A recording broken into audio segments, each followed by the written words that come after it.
Bonsoir. Ok, nous allons continuer avec l'exercice.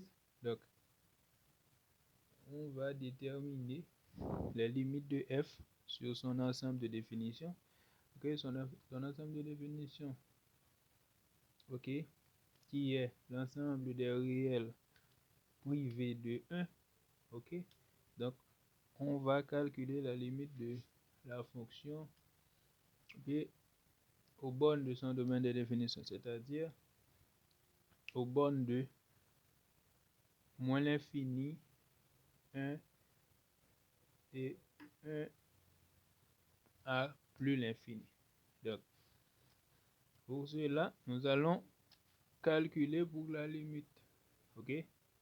Lorsque x tend vers 1, on doit calculer la limite à gauche et la limite à droite pour voir que si la fonction est continue en ce point. Donc, c'est ça.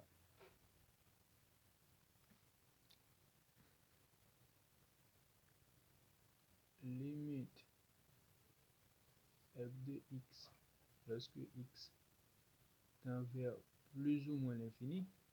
Ok? On fait les deux ensemble. Pourquoi? Parce que ça va nous donner, ok, bon, je vais les décanter pour nous afin de mieux appréhender les notions. Ok, donc, limite f de x lorsque x tend vers plus l'infini. Donc, ceci implique à calculer la limite de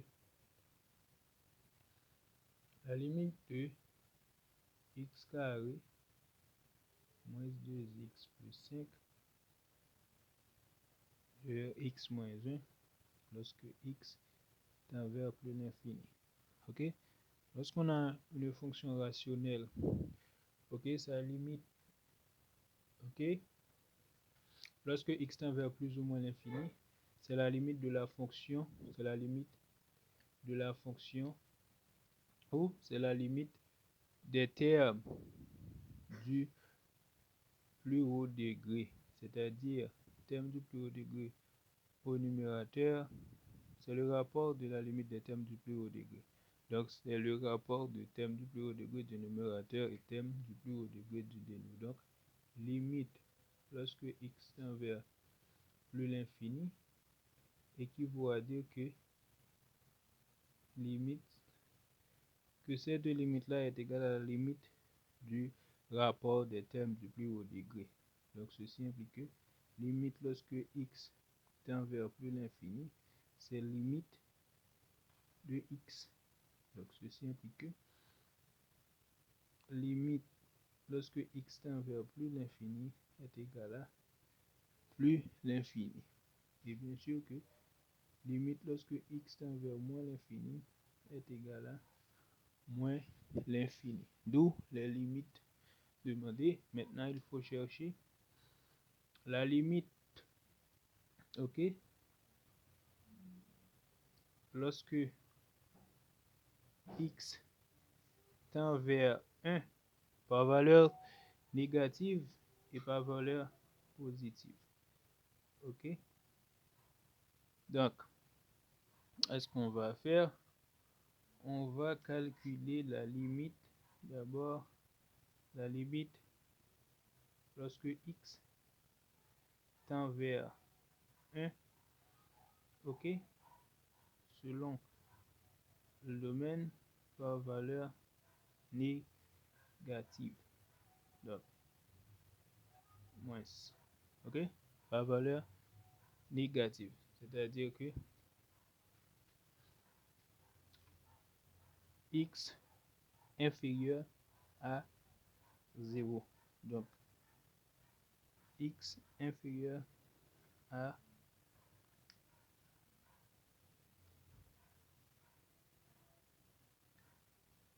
ok, x inférieur à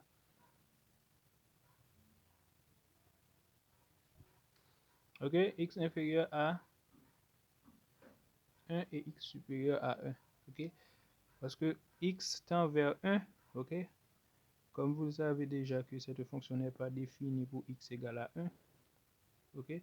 Puisque 1 ne fait pas partie de ce domaine de définition. Mais par contre, on étudie la limite, la continuité de cette fonction aux bornes, ok?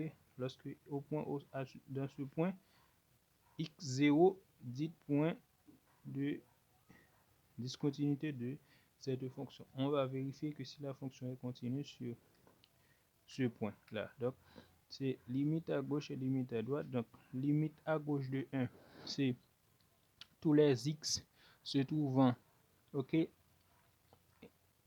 inférieurs, tous les x inférieurs à 1, et limite à droite, c'est tous les x supérieurs à 1.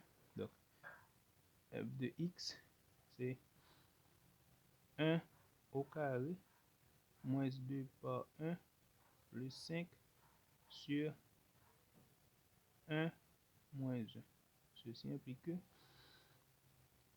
1 moins 2 plus 6, ceci nous donne 4 sur 0, 0 moins. Donc, ceci nous donne limite lorsque x tend vers 1 moins est égal à 4 sur 0 infini. Donc, ceci nous donne moins l'infini. Ok?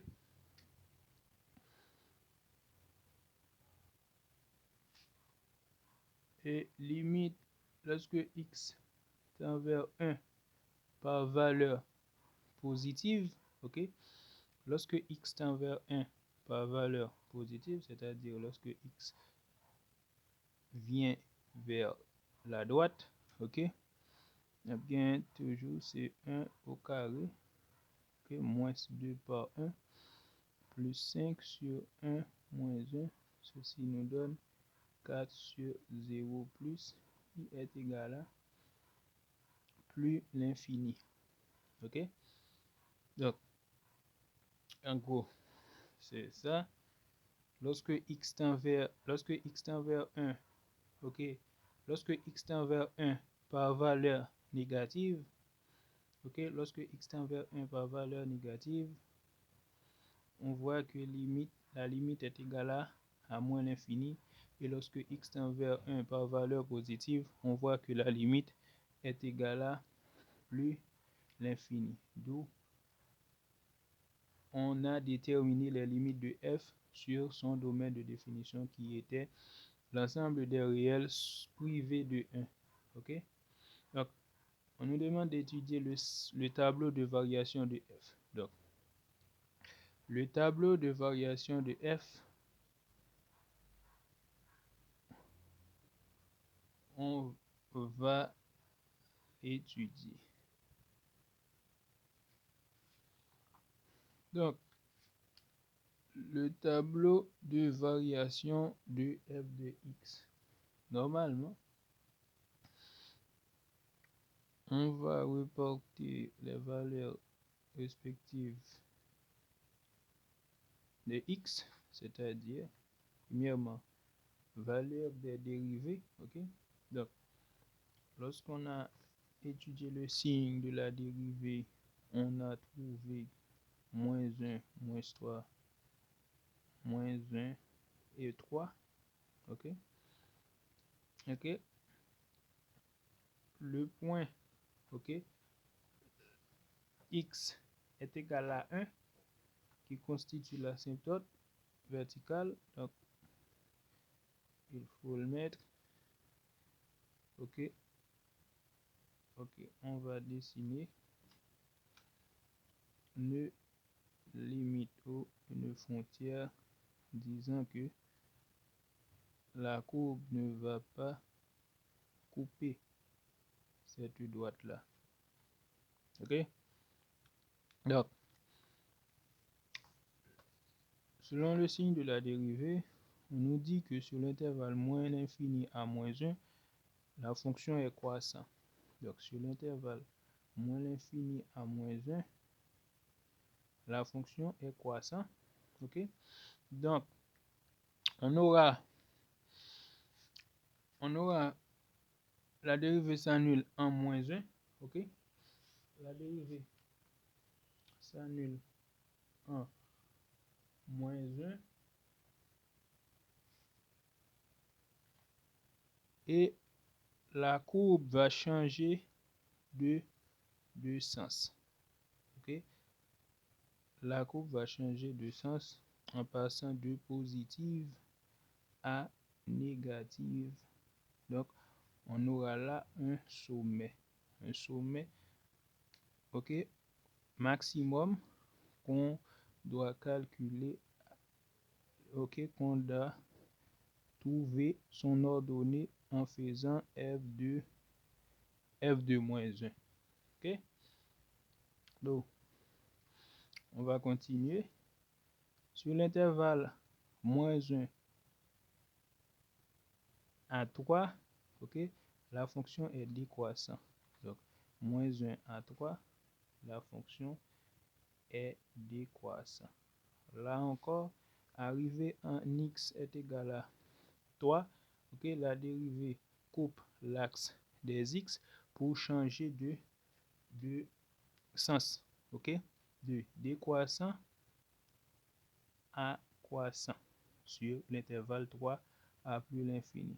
Là, on va chercher la valeur du sommet minimal en calculant l'ordonnée de la valeur du sommet minimal en calculant f de 3. Ok? D'où le sens de variation de cette fonction là. Ok? À noter qu'on va chercher les coordonnées de sommet. Ok? On a x, les coordonnées de sommet. Ok?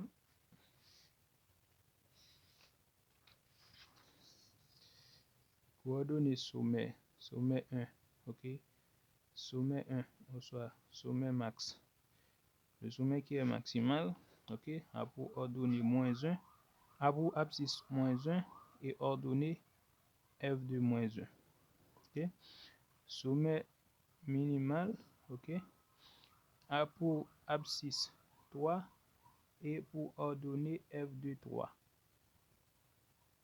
F de 3. D'où les différents sommets de cette courbe.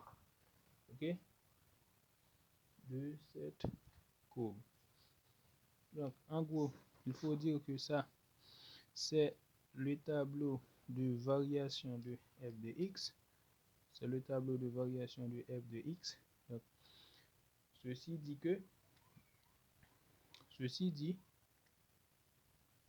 que selon les signes de la dérivée, ok, signe dérivée à lui-même était gain, il te dit nous que